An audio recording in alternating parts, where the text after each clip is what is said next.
আমরা আলোচনা করব রূপনারায়ণের কুলে দ্বাদশ শ্রেণীর জন্য। রূপনারায়ণের কুলে এই কবিতাটি লিখেছেন কবিগুরু রবীন্দ্রনাথ ঠাকুর। আমি বোর্ডে কবিতাটা লিখে রেখেছি, তোমরা দেখো। এছাড়া তোমরা অন্যভাবেও কবিতাটা পেতে পারো, যেহেতু বই এখনো সবাই পাওনি মনে হয়।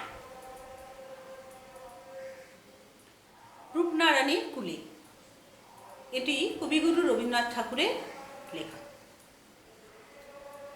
এই কবিতাটা সম্পর্কে আলোচনা করতে গেলে প্রথমে কবি সম্পর্কে একটু জেনে নেওয়া ভালো। কবিগুরু রবীন্দ্রনাথের জন্ম 1861 সালে 7ই মে, বাংলার 1268 সাল 25শে বৈশাখ। এবছর 8ই মে রবীন্দ্র জয়ন্তী পড়েছে। জানি না করোনার কারণে কিভাবে আমরা এই দিনটি উদযাপন করতে পারব, কিন্তু রবীন্দ্রনাথ আমাদের সবসময় শয়নে, স্বপনে, জাগরণে, জীবনের প্রতিটা অভিজ্ঞতার সমস্ত কিছুর মধ্যে তিনি জড়িয়ে আছেন। বাঙালি সভ্যতার শিখরে যেখানেই যাক, রবীন্দ্রনাথকে নিয়ে, রবীন্দ্রনাথ ছাড়া সভ্যতার দিকে বাঙালি এগোতে পারবে না। রবীন্দ্রনাথকে নিয়েই বাঙালির অস্তিত্বের সঙ্গে রবীন্দ্রনাথ জড়িয়ে আছে। তার কবিতা, তার গান, তার লেখা, তার প্রবন্ধগুলো, তার সমস্ত রচনা যেন আমাদের অস্তিত্বের সঙ্গে জড়িয়ে আছে। দুঃখে, বেদনায়, আনন্দে, সকল মুহূর্তে আমরা রবীন্দ্রনাথকে আশ্রয় নিতে পারি। রবীন্দ্রনাথের মৃত্যু হয়েছিল 1941 সালে 7ই আগস্ট, বাংলার 1222 শ্রাবণ তারিখ।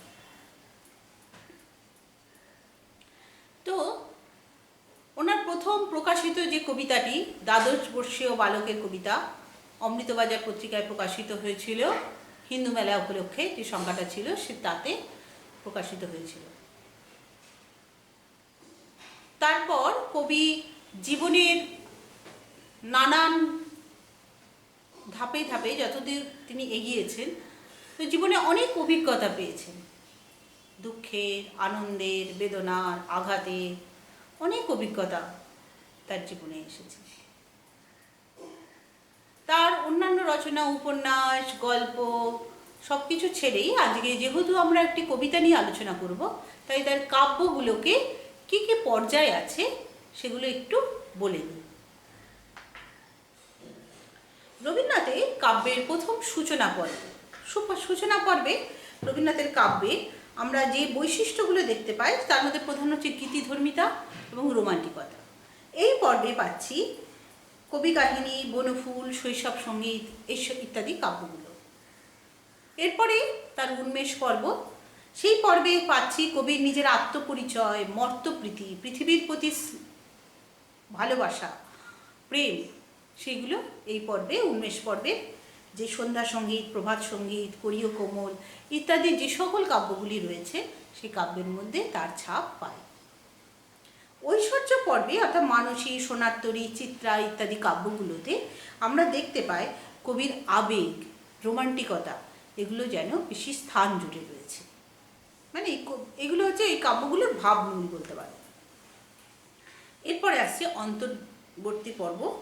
এইখানে যেমন কথা, কাহিনী, নৈবেদ্য, স্মরণ ইত্যাদি যে কাব্যগুলো রয়েছে, তার মধ্যে আমরা কবি যেন জীবন দেবতাকে অনুসন্ধান করছেন, জীবন দেবতার খোঁজে বেরিয়েছে এবং ভারত মাতার প্রতি তার ভালোবাসা, তার প্রেম সেগুলো প্রকাশ হয়েছে। গীতাঞ্জলি পর্বে অর্থাৎ গীতাঞ্জলি, গীতিমাল্য এই কাব্যগুলোর মধ্যে আমরা দেখতে পাচ্ছি তার অধ্যাত্ম চেতনার বিকাশ।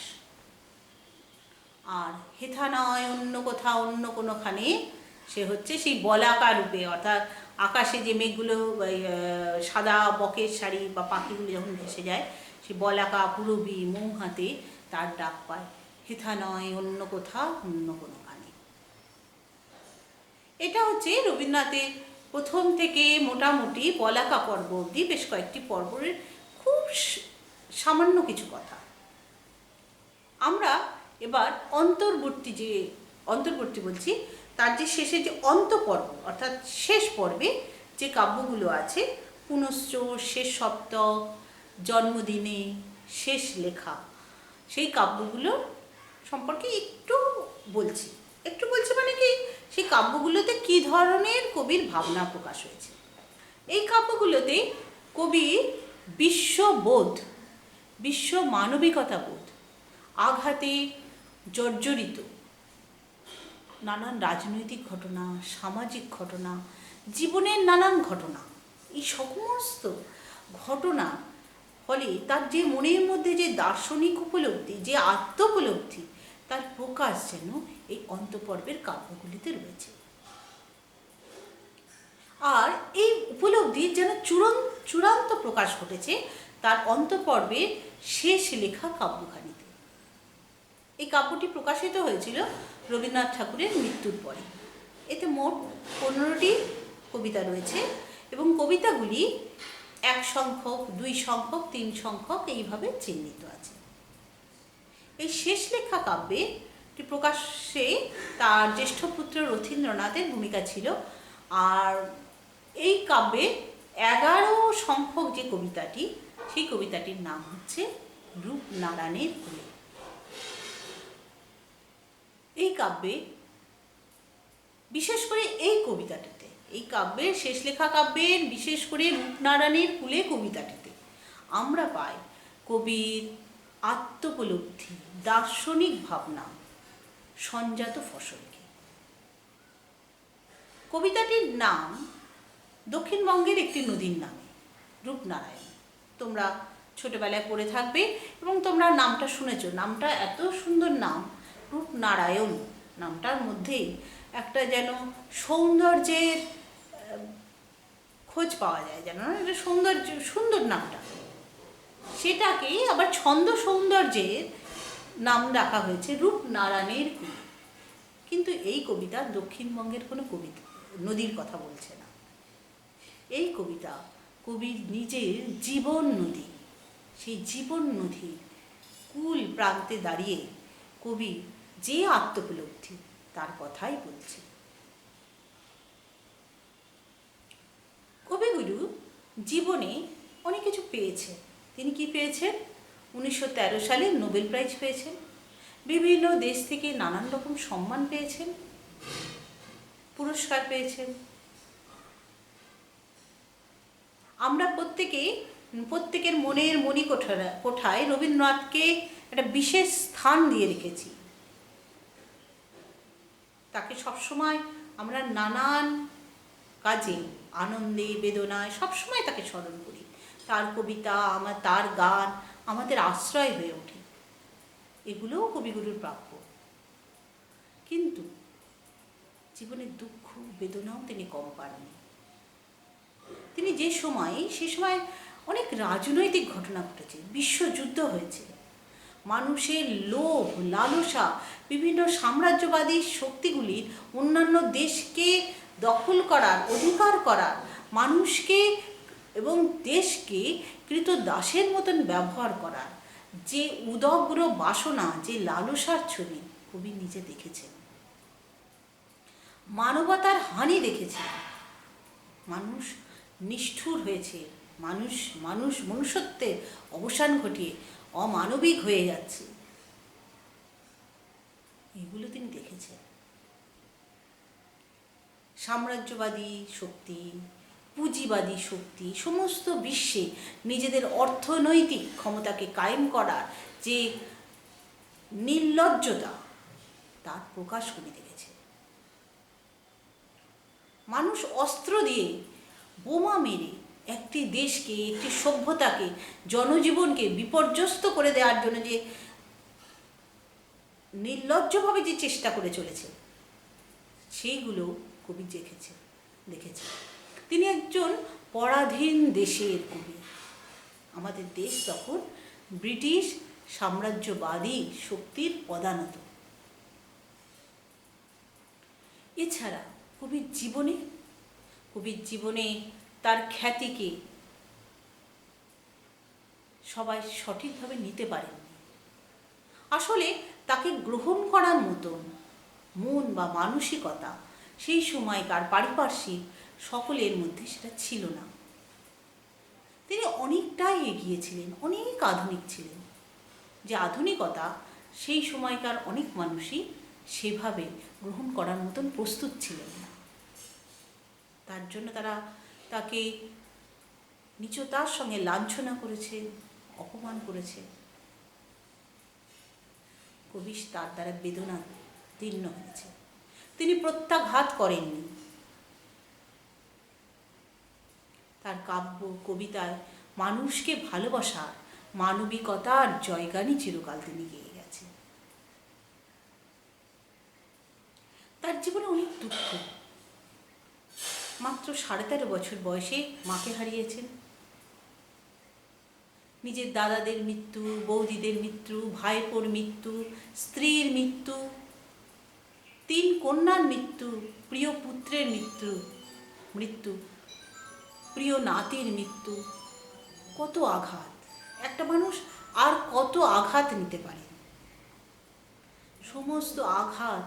রথীন্দ্রনাথের কথায় রথীন্দ্রনাথ বলছেন যে বাবা এত আঘাত পেয়েছেন যে এখন মনে হয় যে তার সমস্ত আঘাতে তিনি তার প্রাত্যহিক কাজকর্মগুলো সব ধীরে ধীরে করে যাচ্ছে। বাইরের বহিঃপ্রকাশ সেই অন্যদের মতন কান্নাকাটি সেই সব কিছু নয়। তিনি যেন তার লেখাকে আশ্রয় করে নিয়েছেন। তার লেখার মধ্যে দিয়ে তার বেদনার প্রকাশ দিয়ে গিয়েছেন, দুঃখ কষ্ট। সমীরনাথের মৃত্যুর পরে তিনি যখন ফিরছেন, তিনি তখন যে গানটা লিখেছিলেন, আজ জোছনা রাতি সবাই গেছে পুরী, তার দুঃখ তার বেদনা পৃথিবীর কিছু যায় আসে না। সেখানে জ্যোৎস্নার সমুদ্র, সকলে জ্যোৎস্নার সাগরে স্নান করছে, জ্যোৎস্নার অপরূপ সৌন্দর্য উপলব্ধি করছে। কবির হৃদয় বেদনাদীর্ণ। প্রিয় পুত্রের শেষকৃত্য শেষ করে তিনি ফিরছেন। তো এই কবি যখন এই কবিতাটা লিখলেন, আমাদের পাঠ্য আলোচ্য যে রূপনারায়ণের কুলে কবিতাটা যখন লিখছেন, দিনটা ছিল 1941 সাল 13ই মে, সময় রাত্রি 3টের পর। কবি তখন রোগশয্যায় শায়িত, নিজের লেখার ক্ষমতা নেই। মুখে বলছেন, তার চারপাশে যারা আছেন তারা লিখে নিচ্ছে। খানিকটা বললেন, তারপরে কবি খুব কষ্ট হচ্ছিল, যন্ত্রণা হচ্ছিল, উনি আর বলতে পারছিলেন না। কিছুক্ষণ ঘুমালেন, রেস্ট নিলেন, নিয়ে আবার সকাল 6টা, ভোর 6টা নাগাদ, 6টা 6:30 নাগাদ আবার খানিকটা বললেন, আবার একটু থামলেন, থেমে কবিতাটির বাকি অংশ শেষ করলেন। কবিতাটিতে কোনো কঠিন শব্দ নেই। তোমরা কবিতাটি বোর্ডে দেখতে পাচ্ছ, আমি লিখে রেখেছি। সহজ কথা, কিন্তু উপলব্ধি সহজ নয়। এই কবিতার উপলব্ধিতে বুঝতে গেলে তোমাকে বা তোমাদেরকে সেই জীবন সায়ান্নে উপনীত কবিগুরু রবীন্দ্রনাথের মতন করে ভাবার চেষ্টা করতে হবে। 13ই মে আর 7ই আগস্ট, তফাৎ কতটা? 2.5 মাসের মতো। কবি হয়তো মৃত্যুর পদধ্বনি শুনতে পাচ্ছিলেন। অভিজ্ঞতা ক্লিষ্ট এই কবি রূপনারায়ণের কূলে দাঁড়িয়েছেন, জীবন নদীর প্রান্তে এসে পৌঁছেছেন। সেই জীবন নদীর প্রান্তে তিনি তার অভিজ্ঞতা, সত্যের পথে থাকার অঙ্গীকার, কঠিন নির্মম সত্যকে ভালোবাসার কথা এখানে বলেছেন। যখন কাউন্সিল এই কবিতাটা তোমাদের জন্য মনোনীত করেন, তখন তার এই কবিতাটি সংখ্যা নামটা না রেখে, অর্থাৎ 11 সংখ্যক কবিতা এইভাবে না বলে, তারা কবিতার প্রথম ছত্রটিকে কবিতার নামকরণ করেন রূপনারায়ণের কূলে। আমি কবিতাটা এবার বলছি, বলে এই কবিতাটার প্রতিটা লাইন বোঝানোর চেষ্টা করছি। রূপনারায়ণের কূলে জেগে উঠিলাম, জানিলাম এ জগৎ স্বপ্ন নয়। রক্তের অক্ষরে দেখিলাম আপনার রূপ, চিনিলাম আপনারে, আঘাতে আঘাতে বেদনায় বেদনায়। সত্য যে কঠিন, কঠিনেরে ভালোবাসিলাম। সে কখনো করে না বঞ্চনা, আমৃত্যুর দুঃখের তপস্যায় জীবন। সত্যের দারুণ মূল্য লাভ করিবারে, মৃত্যুতে সকল দেনা শোধ করে দিতে। কি বলছেন কবি? রূপনারায়ণের কূলে জীবন নদীর প্রান্তে জেগে উঠিলাম, জানলাম। কি জানলেন? আত্মোপলব্ধি। কি জানতে পারলেন? জানিলাম এই জগৎ স্বপ্ন নয়, এই জগৎ হলো বাস্তব। এ কল্পনা তাপস নয়, কল্পনার কোনো মূর্তি নয়। স্বপ্নে আমরা কি একটা আবছা, যার কোনো বাস্তবের মূল বা বাস্তবতার সঙ্গে প্রায় শূন্যহীন অবস্থা আমরা স্বপ্নে দেখি। জগৎটা কিন্তু তেমন নয়। জগৎটা কঠিন, শক্ত, নির্মম, কার্য কারণ সম্পর্কযুক্ত এক বাস্তবের উপর প্রতিষ্ঠিত। সেই বাস্তব জীবনকে কবি উপলব্ধি করেছে। এখানে আর রোমান্টিকতা নেই, এখানে আবেগতাড়িত কবির ভাবনা নেই, কল্পনায় অনেক কিছু বোনা নেই।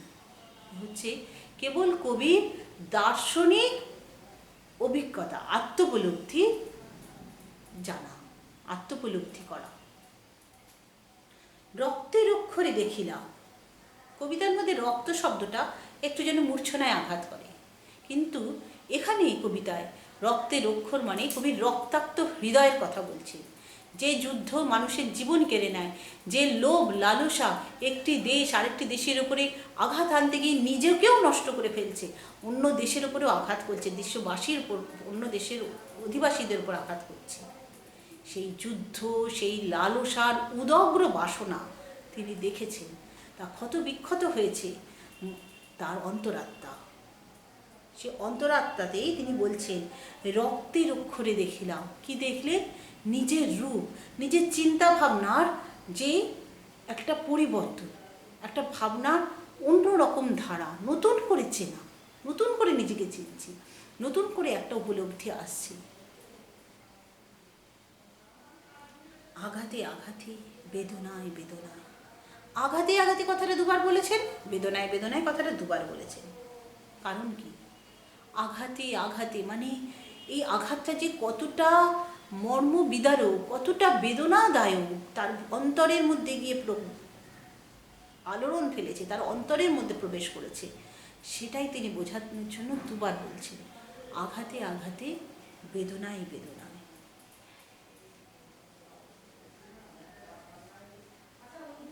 তার যে জীবনের যে লাঞ্ছনা, অপমান, কষ্ট, মৃত্যু, মানবিকতার অবক্ষয়, এই সমস্ত কিছু তার কাছে আঘাত রূপে এসেছে, তাকে বেদনায় দীর্ণ করেছে। সত্য যে কঠিন, তিনি কি উপলব্ধি করেছেন?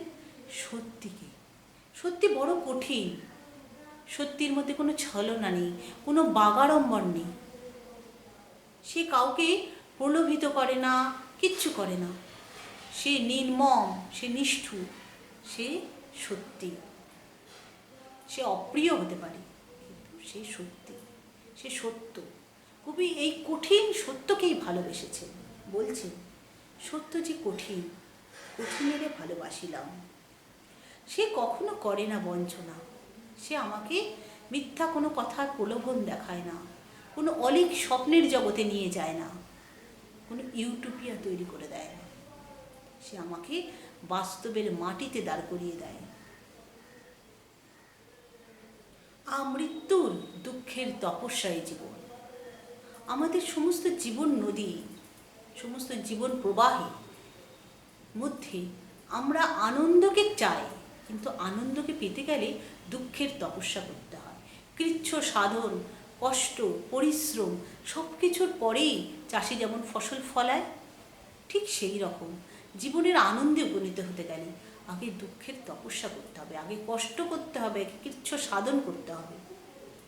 তবেই না জীবনের উপলব্ধি হবে। জীবনের উপলব্ধিতাই জীবনের অর্থ, জীবনের মানে, সেটাই তো আনন্দের রূপ।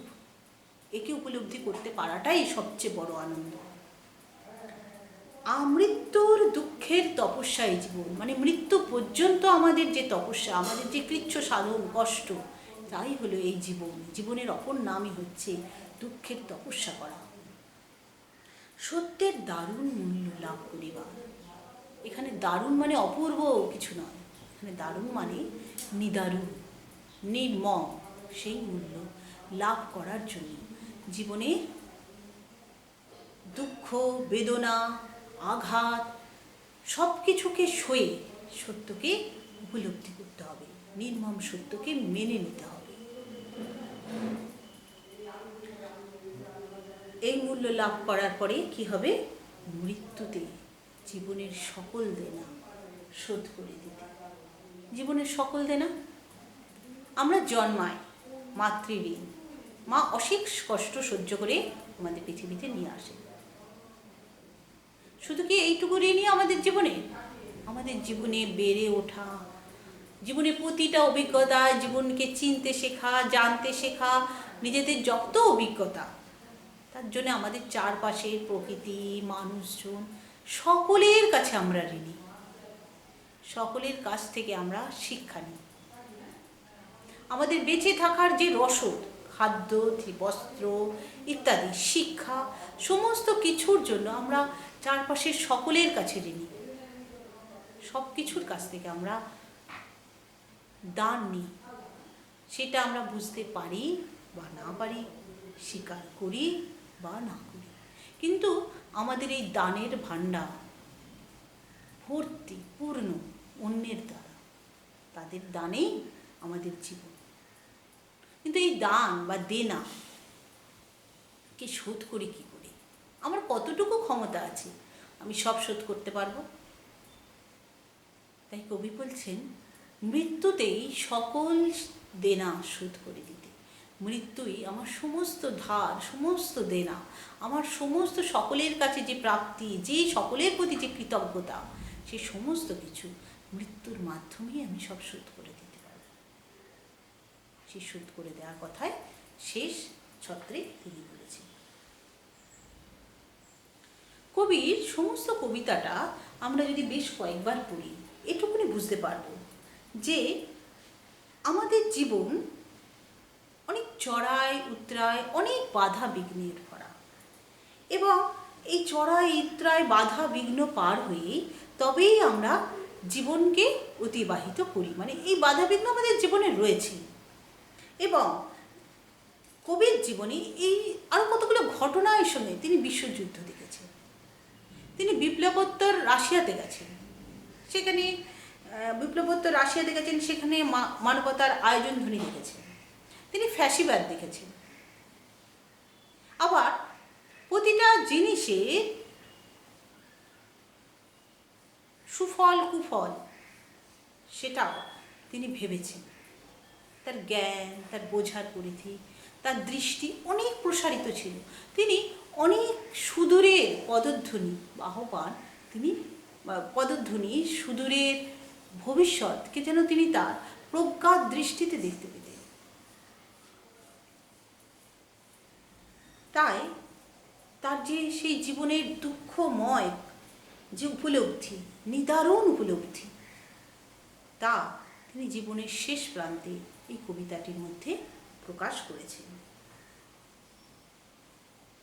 তিনি কখনোই কঠিন সত্যকে ছেড়ে যাওয়ার কথা বলেননি, সত্যকে সবসময় ভালোবেসেছেন এবং সেই ভালোবাসায় এই কবিতায় তার প্রকাশের কথাও তিনি বলেছেন। এই কবিতাটি হচ্ছে কবির দার্শনিকতা, কবির আত্মোপলব্ধি, কবির বেদনা সংজাত ফসল। তোমরা কবিতাটা বারে বারে কয়েকবার পড়বে, পড়ে নিজেদের অভিজ্ঞতা, নিজেদের উপলব্ধির সঙ্গে একে জড়িয়ে নেবে। এবং এই কবিতা সংক্রান্ত আরও কোথাও যদি কোনো রকম সমস্যা থাকে তাহলে তোমরা জানাবে।